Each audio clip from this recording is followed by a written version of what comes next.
Para seguir ahondando en esta agresión que devino en el secuestro del presidente constitucional de Venezuela, Nicolás Maduro, y su esposa, Cilia Flores, ya nos acompaña José Oriol Marrero Martínez, investigador del Centro de Investigaciones de Política Internacional. Muy buenas tardes, profesor. Muchísimas gracias por acompañarnos. Gracias por la invitación. Y en el contexto de las recientes declaraciones que escuchábamos al filo del mediodía del presidente de Estados Unidos, Donald Trump, se muestran claramente las ambiciones imperialistas de su gobierno, que ya estaban reflejadas en su nueva política de estrategia de seguridad nacional. ¿Se esperaba este ataque? En primer término quisiera recordar que va a ser 145 años que Martí pronunció su histórico discurso en el Club de Comercio de Caracas, justo dentro de unos pocos meses, donde llamó a la paz en el continente, llamó a la paz en el mundo y lo encapsuló en una preciosa frase, cuando llamó al inmenso y grave beso de los mundos. Eso ha roto hoy Estados Unidos en el sentido práctico militar y sin lugar a dudas estamos frente a un acto que une el ideograma colonial imperial norteamericano, quien no vivió, como todos no vivimos, el siglo XIX y la primera mitad del siglo XX. Estamos viviendo una síntesis de un siglo y medio de imperialismo. Asistimos a la concurrencia del ideograma colonial, de la doctrina del destino manifiesto. Todo se está juntando. El destino manifiesto, la doctrina Monroe, el derecho de conquista, el gran garrote, la diplomacia de las cañoneras. Es decir, hoy estamos asistiendo a los nuevos bárbaros, no montados en locomotoras, sino montados en F-35, a los nuevos bárbaros montados en acorazados, en portaaviones nucleares y de propulsión nuclear. Hoy estamos asistiendo a los nuevos bárbaros que operan drones para atacar población civil. El fenómeno lo hemos visto esta madrugada, lo seguimos viendo, pero tiene una esencia. Es el imperialismo puro y duro del siglo XIX y del siglo XX, trasladado al segundo cuarto, ni más ni menos que del siglo XXI, cuando lamentablemente la ética política de algunas potencias no está a la altura del nivel tecnológico, social, cultural, civilizatorio que el mundo se suponía debía tener. Y estamos enfrentando estas crudas realidades que desembocaron en este artero y criminal ataque de hoy. En su última publicación de la Estrategia de Seguridad Nacional, precisamente, volvieron a esa doctrina Monroe y explícitamente decían que estaban dispuestos a atacar cualquier región de Latinoamérica. De eso quería que nos conversara porque quizás no esperábamos, o muchos no esperábamos, que fueran tan radicales en un ataque directo al territorio venezolano, quizás otros sí. Cuando miramos las señales y acciones, primero las señales, que luego se fueron convirtiendo en acciones, por parte del 47 presidente de los Estados Unidos, nos percatamos que incluso antes de la promulgación de la estrategia, recientemente, en noviembre de 2025, emitió claras señales de un errático comportamiento imperialista, injerencista, y yo diría de intervencionismo abierto. Y eso es particularmente una vocación del trumpismo en el llamado hemisferio occidental. No menciona en la estrategia ni una sola vez el Mar Caribe, no menciona ni una sola vez América Latina, pero menciona 23 veces el hemisferio occidental. no menciona una sola vez en esa estrategia la lucha contra la pobreza, la desigualdad, el hambre, el desnivel económico, social, pero las categorías o términos fuerza, poder duro, poder blanco, blando, preeminencia de Estados Unidos, las usa 62 veces. En esta estrategia no utiliza una sola vez y no invoca, que es una estrategia de seguridad nacional de un país, no invoca una sola vez al papel del Consejo de Seguridad de las Naciones Unidas. No invoca una sola vez al papel que debe jugar la Organización de Naciones Unidas como garante de la seguridad del mundo posterior a la Segunda Guerra Mundial. Pero su nombre propio es mencionado 27 veces. Y ese nombre propio, mencionado 27 veces, es una señal de que se está pensando en América primero, basado en la fuerza, con un Trump primero, al que quieren ver y quiere verse él mismo como el Mesías, el que lo hace todo rápido, el que salva al mundo, el que salvó a América, y considera lamentablemente que lo han elegido presidente del mundo, presidente de América Latina y no presidente única y exclusivamente de un estado de la región. Aún en diciembre de 2024, luego de ser electo, cuando todavía era el presidente electo, este señor no se pudo contener y antes de la toma de posesión de enero ya declaró agresivamente que tomaría el Canal de Panamá. Declaró que vería con felicidad a Canadá incorporado como Estado 51 de la Unión. Por si fuera poco, declaró que Groenlandia era funcional a los intereses estratégicos de los Estados Unidos. No pudo esperar a enero. ¿Qué nos dice? Este equipo de halcones que intentó hacer una segunda declaración de independencia de los Estados Unidos ha producido una estrategia, entre comillas, que es un Mein Kampf 2.0, una estrategia de imperialismo abierto, una estrategia neofascista de intervencionismo en los asuntos especialmente de América Latina, y quisiera, si me lo permites, por supuesto, para no abusar de mi memoria, mencionar breves pasajes de ese documento estratégico. Yo creo que es importante recordar que hay varios hechos simbólicos que muestran no la degradación, sino la enfermedad imperial. Este señor quizás no tiene ninguna enfermedad, yo además con todo respeto lo digo, desde el punto de vista de su comportamiento psíquico, psiquiátrico, pero tiene una gran enfermedad ética, que está enfermo de imperialismo. Y esa es una de las mayores patologías que puede acabar con el destino de la humanidad. Convirtió el Departamento de Defensa en Departamento de Guerra. Un hecho que ahora parece más claro. Sin embargo, ¿cuál fue la primera acción de ese Departamento de Defensa convertido en Departamento de Guerra? Si mal no recuerdo, el 25 de septiembre. Abrir un frente de guerra en América Latina y en el Caribe, específicamente en el Caribe Sur.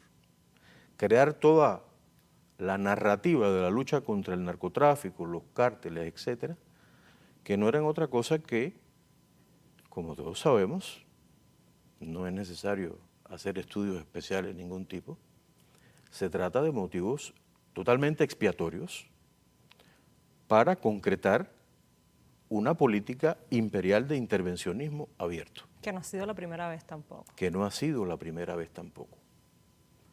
Esta vez coincide desde el punto de vista diacrónico, histórico, con una realidad objetiva de la economía norteamericana. Y es que la economía norteamericana lleva un paso acelerado de militarización estructural, donde su complejo militar industrial, y ello es funcional al imperialismo, donde su complejo militar industrial está tomando la posta de la economía del país. De eso quería también preguntarle, ¿cuáles son entonces los verdaderos intereses estadounidenses en esta región a partir de lo que me comentaba? Bien, ¿cuáles son los verdaderos intereses? Yo quisiera hablar sobre la estrategia y los intereses. Según el documento, en otras palabras, afirmaremos e impondremos un corolario Trump a la doctrina Monroe. Detener el daño continuo que los actores extranjeros infligen a la economía estadounidense. Es decir, aquí hay una idea clara y es importante tener presente que la estrategia no lo menciona, pero que además del corolario Trump, que él se lo desea anotar para trascender,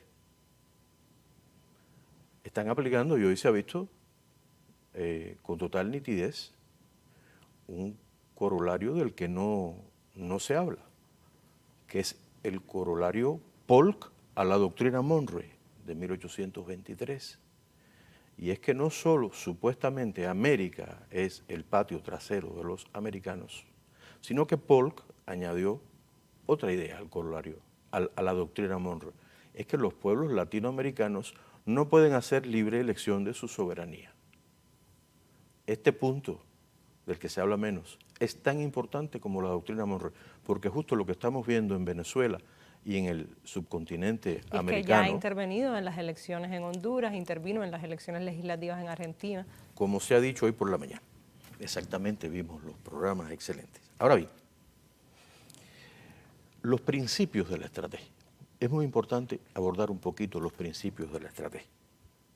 Y el principio demagógico que, y cito textualmente, plantea la predisposición al no intervencionismo. Es decir, parece realmente irrespetuoso, es irrespetuoso que un documento de este calado plantee que mantiene un principio de no intervencionismo, pero para un país cuyos intereses son tan numerosos y diversos como los nuestros, la adhesión rígida al no intervencionismo no es posible. Es decir, no intervencionismo, pero con intervencionismo. Un poco sin faltarle respeto al gran Cantinflas en una frase cantinflesca. Esta predisposición, sin embargo, debe establecer un listón alto para intervenir, un listón alto, para que constituya una intervención justificada, sencillamente, de manera olímpica y sin faltar el respeto tampoco a los Juegos Olímpicos. Para la mentalidad del trumpismo, hoy hemos estado en la madrugada en presencia de un listón alto, lo que consideran un listón alto. Venezuela es considerada por el Mesías como un listón alto. La libertad del pueblo venezolano, los recursos petrolíferos, gasíferos, minerales, acuíferos, pero sobre todo las conquistas sociales. Hay un recurso del pueblo venezolano que puede que supere el valor de todos sus potenciales naturales, que es lo que ha transformado, lo que ha logrado para ese pueblo, no exento de dificultades y problemas, pero ha constituido un nuevo paradigma en la región.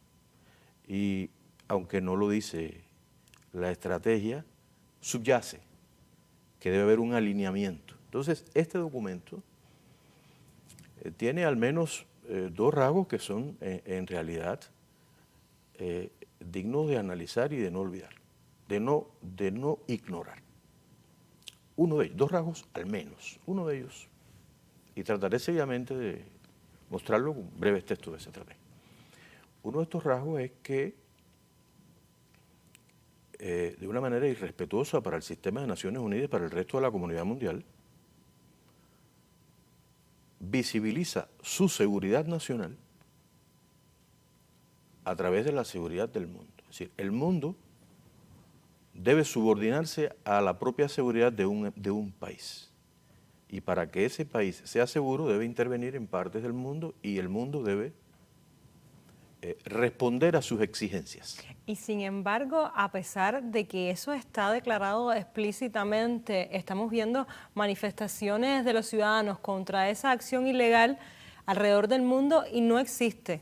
Por otro lado, un paralelismo en cuanto a las reacciones que han mostrado algunos gobiernos, han sido reacciones quizás tibias. ¿Cómo valora esa reacción internacional teniendo en cuenta el regreso al poder de gobiernos de derecha en la región latinoamericana y caribeña y teniendo en cuenta también esa acción declarada hacia el mundo? Mira, gracias por esa pregunta tan interesante como todas. El trumpismo se mueve al menos en 3 dimensiones y lo viene manifestando desde antes de la toma de posesión, desde antes del discurso, desde antes del primer mensaje del Congreso, desde antes del discurso en el Foro Económico de Davos del presidente, desde antes del discurso en la Conferencia de Seguridad de Múnich, donde se enmarcó básicamente el ideograma colonial e imperial de Estados Unidos en este mandato del 47 presidente, y ahora esta guinda del pavo, la llamada supuestamente estrategia.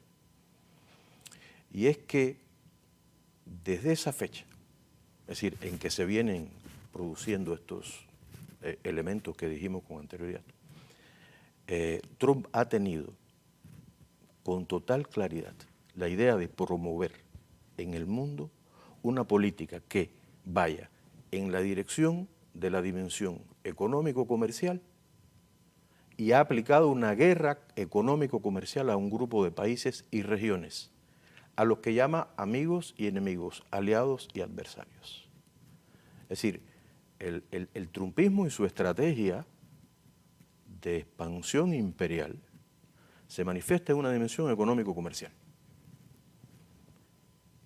Y eso tiene una masa de ejemplos. Se han dado hoy aquí varios de ellos. Se manifiesta en segundo lugar, y no lo estoy poniendo por orden de importancia, en una dimensión político-militar. Bueno, este gobierno de Trump no lleva todavía un año en el gobierno y ya ha atacado 4 o 5 países. Atacó Yemen, atacó Irán, atacó fuerzas en Siria, atacó a la hermana República Bolivariana de Venezuela y se declaró por algunos observadores como un presidente pacifista. Eso mismo estaba pensando. Y una tercera dimensión que entronca allí la respuesta a tu pregunta es la dimensión ideológico-doctrinal. Como hemos visto desde la toma de posesión, el trumpismo está apelando a doctrinas, está desempolvando doctrinas y está desempolvando líderes que conformaron el pensamiento imperialista norteamericano. No olvidemos, una acción que fue el resultado, o que sería la premonición quizás de lo que está pasando. Le cambió el nombre a la mayor altura de los Estados Unidos, el monte Denali, con más de 100.000 metros sobre el nivel del mar. Una montaña congelada, lejísimo, que quizás no le interese a mucha gente, muy lejos. Y le puso la montaña McKinley. Todos conocemos en Cuba, sobre todo, quién fue McKinley, el que se inmiscuyó en la guerra de independencia organizada por Martí, el que desmovilizó al Ejército Libertador, el que no dejó entrar los mambises a Santiago. Es un ídolo del trumpismo.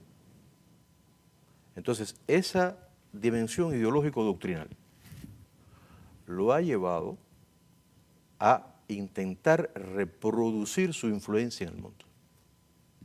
Y sin lugar a dudas, al lado del poderío militar, que intenta sustituir al poderío económico, Estados Unidos trata por todas las vías de influir cada vez más. Y es, no se puede negar, un imperio poderoso.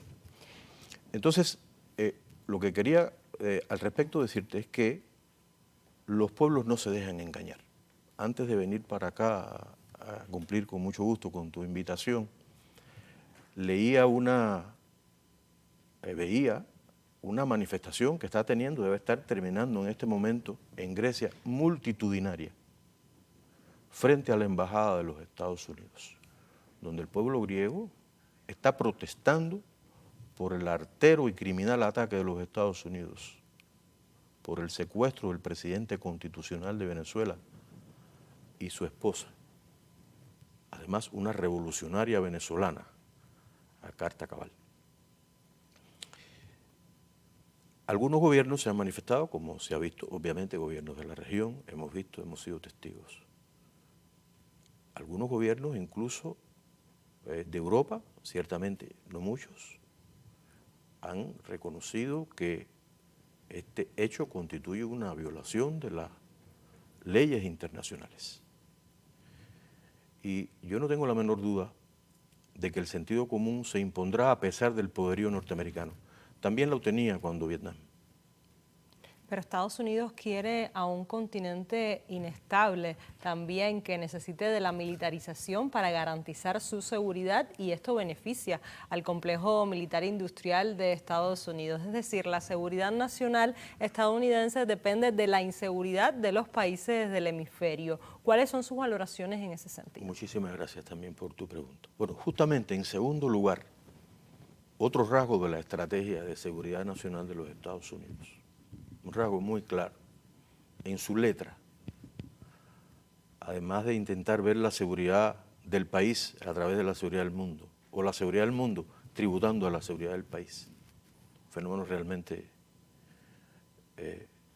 neo-hitleriano.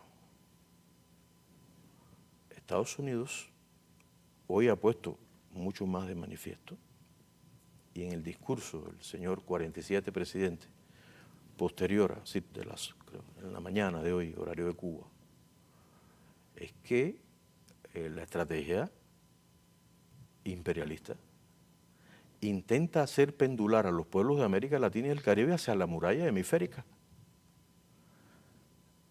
De modo que si no eres aliado o estás en línea con los intereses de Estados Unidos, puedes constituir un caso de listón alto y de intervención justificada. Y lo que hemos visto hoy no es otra cosa que una intervención imperialista en un país, como se ha dicho, no voy a repetir eso, que tiene una política de soberanía, independencia, desde Bolívar y en sus luchas históricas. Y ese elemento, y quiero hablarte de la militarización, como me preguntas. Plantean, dentro de las tareas, reajustar la presencia militar norteamericana en el mundo y desviar parte de esa presencia hacia América Latina y el Caribe, hacia el hemisferio occidental, concretamente. Es decir, estamos frente a no es un intento, es ya un hecho, de marcha forzada de militarización del hemisferio. Hoy en la mañana se daban algunos datos, tuve el privilegio de verlo, y es así. Vienen ya hace varios meses militarizando la región a marcha forzada. No es que no lo intentaran otras administraciones. El rasgo actual de esta administración es el carácter forzado e inédito en el sentido de la magnitud y la envergadura imperial que es capaz de provocar este tipo de hechos como el de hoy, que es un capítulo de una política, no un hecho cerrado. Profesor, la pregunta también que muchos se están preguntando, valga la redundancia, es ¿qué viene ahora? ¿Cuáles son las previsiones, los posibles comportamientos del escenario y de los propios Estados Unidos de cara a la región, a Venezuela, al mundo? Bueno, ellos han dicho, digamos que de puntos, 4 puntos en la estrategia sobre lo que piensan hacer. Ojo, una cosa es lo que piensan hacer y lo que tienen previsto hacer, y otra cosa es lo que puedan hacer. Porque el mundo está compuesto por países que no ven con buenos ojos, por regiones, por potencias que no ven y no verán nunca, y por pueblos, muy importante. este comportamiento imperial de intervencionismo abierto. Entonces, plantean incrementar la presencia militar, dicen que lo harán, a partir de disminuir esta presencia global, para abordar, ¿qué cosa? Amenazas urgentes en el hemisferio. En otro punto de la estrategia se contradicen porque reconocen tácitamente que en el hemisferio no hay amenazas militares, que las fronteras están de superpotencias que pudieran ser consideradas adversarias, están separadas por miles de kilómetros de las costas de los Estados Unidos.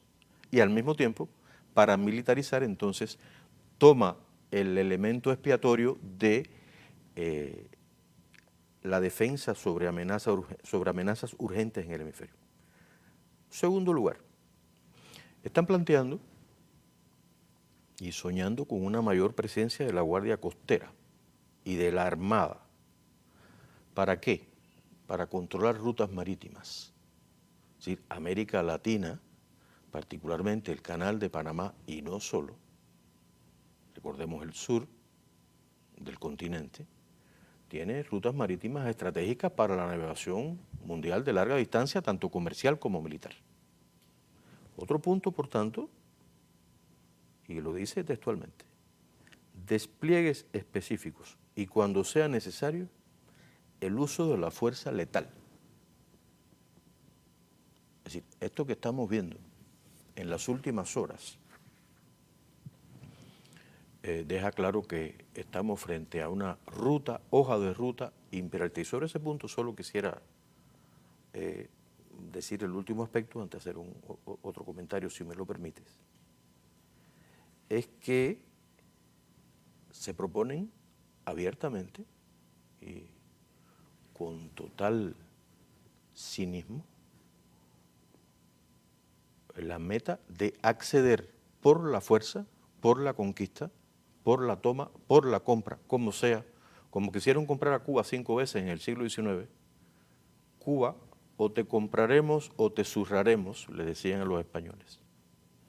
Quieren tomar un grupo de puntos estratégicos de la región relacionados con zonas militares, bases, acuíferos,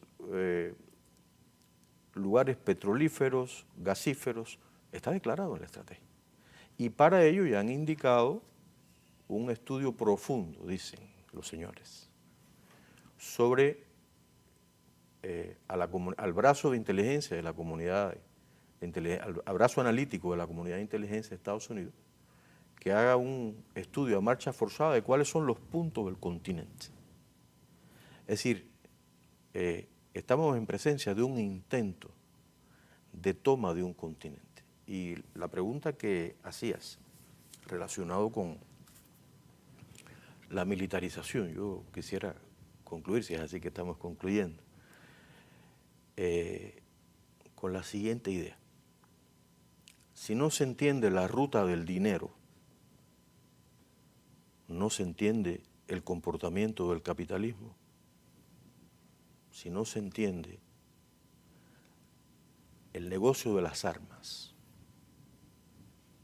no se entiende la política mundial y no se entiende la economía mundial.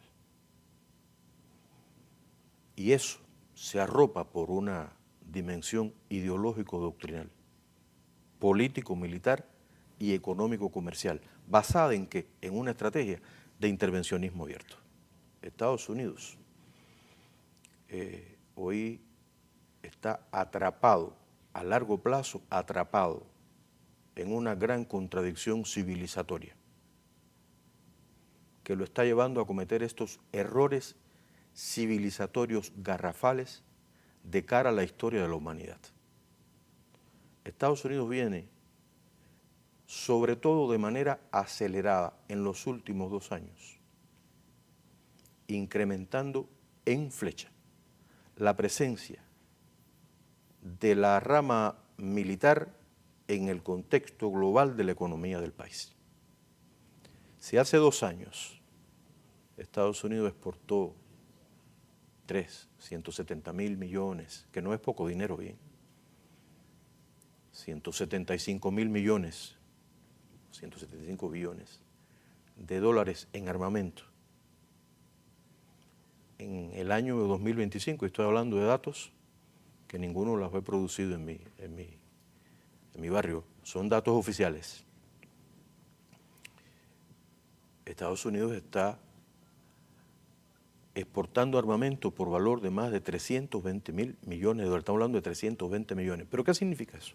Eso significa que está desplazando la exportación de herramientas, equipos, microchip, aviones, equipos satelitales, equipos cósmicos, medicinas, alimentos. La rama de la economía militar va desplazando al resto de las ramas de la economía de Estados Unidos. Es decir, no se trata solo de que Estados Unidos sea el responsable del 35% de los gastos militares del mundo. No se trata solo de que de conjunto con la OTAN, Estados Unidos sea responsable del 55% de los gastos militares del mundo.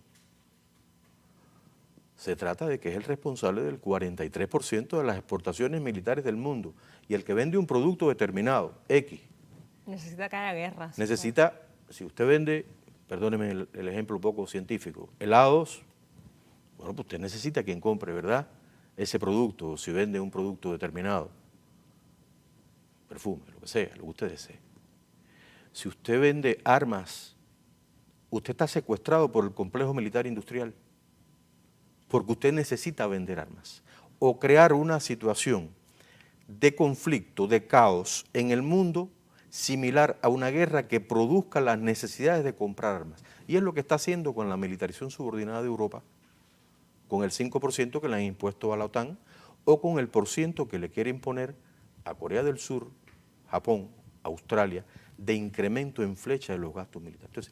Entonces, cierro diciendo que este cuadro, que para nada aspira a ser completo y que es una contribución colectiva a las intervenciones excelentes que hemos visto aquí hoy, a lo que hemos aprendido, subyace en un comportamiento de intervencionismo de una manera objetiva, porque Estados Unidos está apelando a este tipo de políticas como una tabla de salvación del sistema. Eso es extremadamente peligroso. De modo que debajo de estos accidentes criminales, arteros, que violan la política internacional, estamos frente a un Estado en modo caos.